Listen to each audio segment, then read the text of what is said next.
Hey there, so today I'm working on my red drawing series. This is the second drawing of the series that I'm working on right now.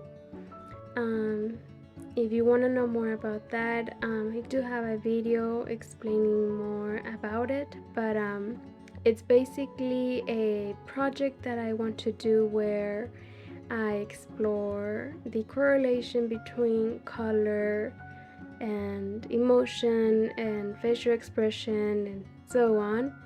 And pretty much what I want to do is just very simple, um, make a drawing in a specific color where the emotion will show, reflecting that color or pretty much a color that we might associate with that emotion.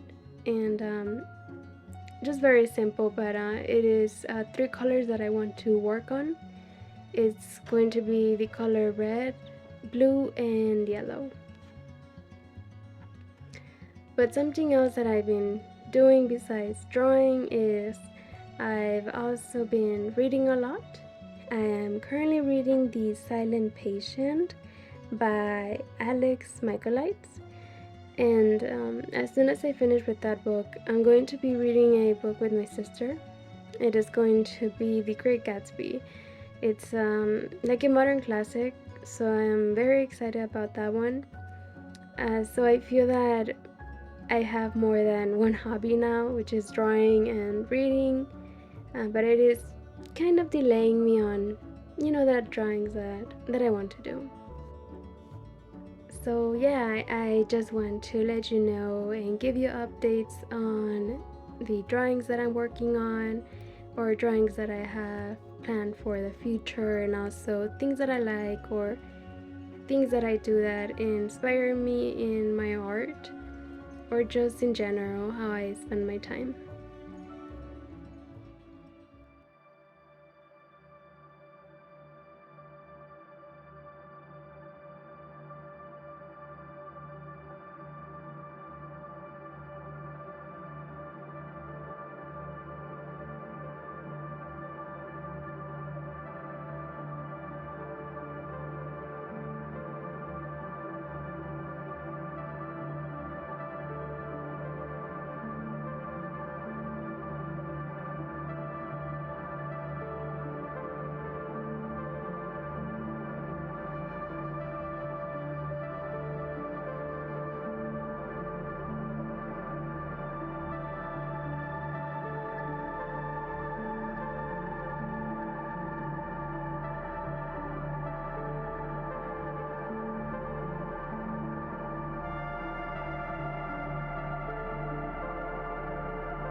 So something that I have noticed working on this drawing is the color red and pink in everyday situations.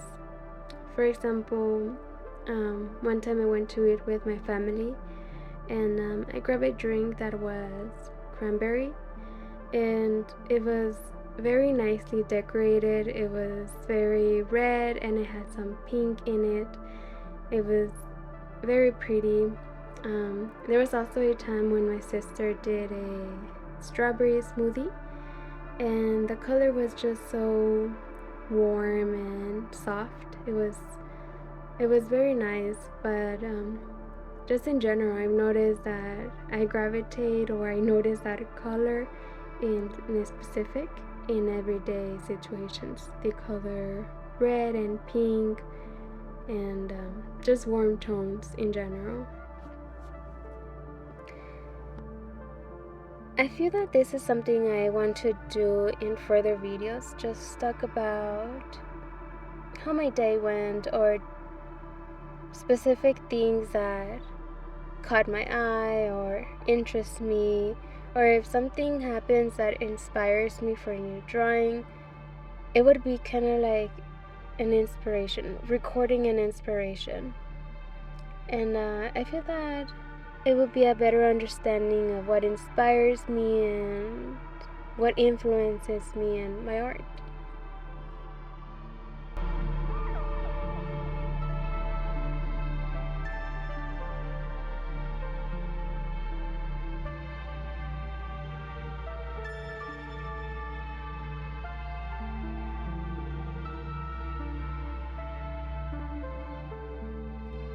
I finished the book The Silent Patient, and I gave it 2 stars. Honestly, for me it was a bit too cliche, and also, I don't know, I feel like at the very end of the story, it seems like most people agree with this, that it's a good story mostly because of the ending.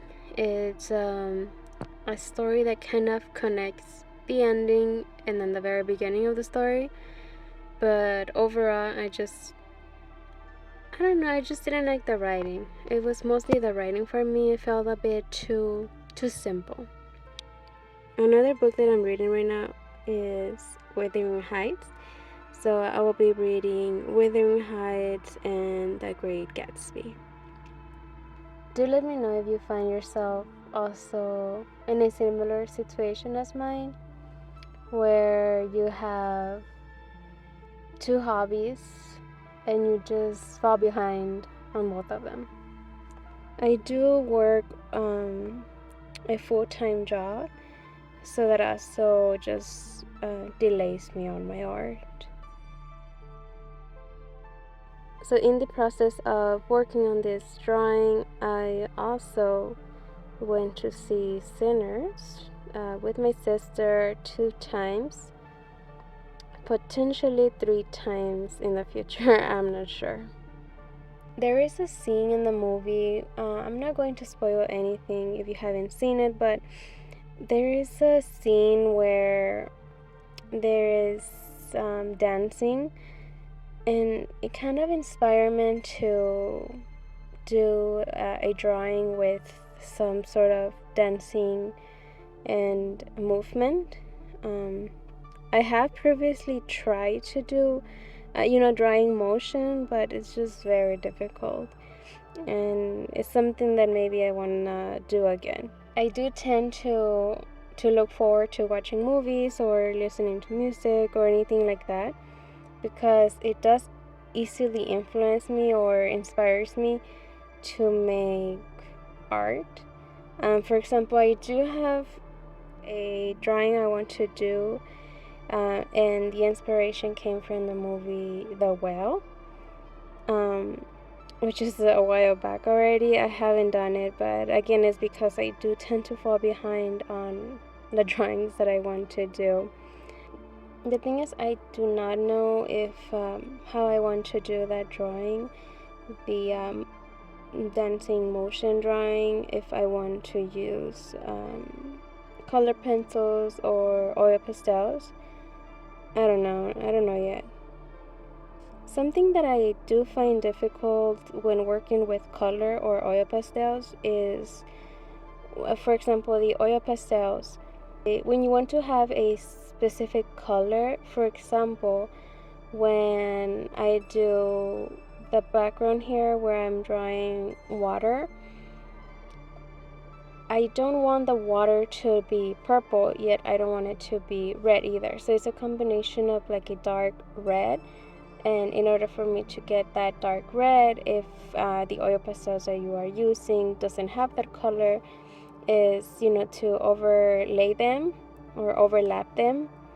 And I tend to sometimes get confused on the process, or I tend to forget which color I use first. If I use purple for the bottom layer and then added the red on top, and vice versa. So usually when I try to have or get a unique color in the drawing, I do have a little notebook on the side, so I tend to practice there before I apply it to the drawing. I feel that maybe if you just go in there and make like a loose drawing a very expressive drawing, I don't necessarily think that you need to see which colors you want to use. You just use, based on how you're feeling.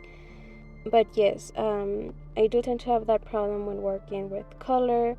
I just get confused or mixed up on which colors I used previously. And if you want to match it, then yeah, it becomes a problem, at least for me.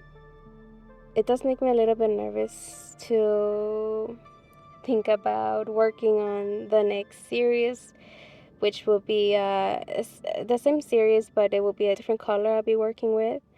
I'll be working with the color yellow, and since yellow is very translucent, I'm a little scared that I won't be able to blend the colors very well. So for the upcoming drawings that I'll be doing after finishing the red series, will be, I think, a challenge. So this will be the last entry for this drawing.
Switching us just like that. Get more. Locking home equity to fund one of your